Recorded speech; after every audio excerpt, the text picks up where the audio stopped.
AC trouble for a Pauls Valley school, and with these temperatures, certainly not what anyone wants to hear. One of the hottest days today. It's now a race against the clock to get things cooled down before students head back to class next week. News 4's Jacqueline Chappell's got the details.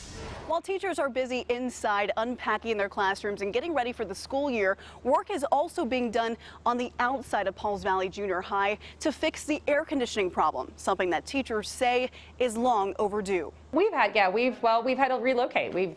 Obviously can't really teach in those temperatures. These may look like ordinary classrooms, but take one step inside and you'll feel something isn't right. As you see when you walk in here, it's quite a bit warmer. Some rooms may be 65 to 70 degrees in temperature, while others spiking over 80. We have about 10 to 12 classrooms that are tripped out right now. Superintendent Mike Martin says it's something they've been dealing with for years. We have a geothermal system that basically was not installed properly 17 years ago. They never know which rooms will be hot and which will cool, causing classes to be moved daily. Because we've done it for a number of years now, we've just kind of adapted. It's challenging, but we make sure the kids are comfortable and the teachers are comfortable. The school is now working to install a cooling tower designed to make their current air system work like it should.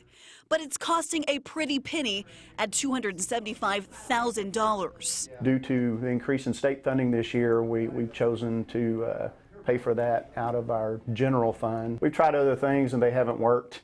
We feel like this will finally fix our issue. In Pauls Valley, Jacqueline Chappell, Oklahoma's News 4. The new system is expected to be installed and completed by mid-September. So, in the meantime, classes will be moved around depending on the temperatures of the rooms. The school will also be using portable coolers where it's needed.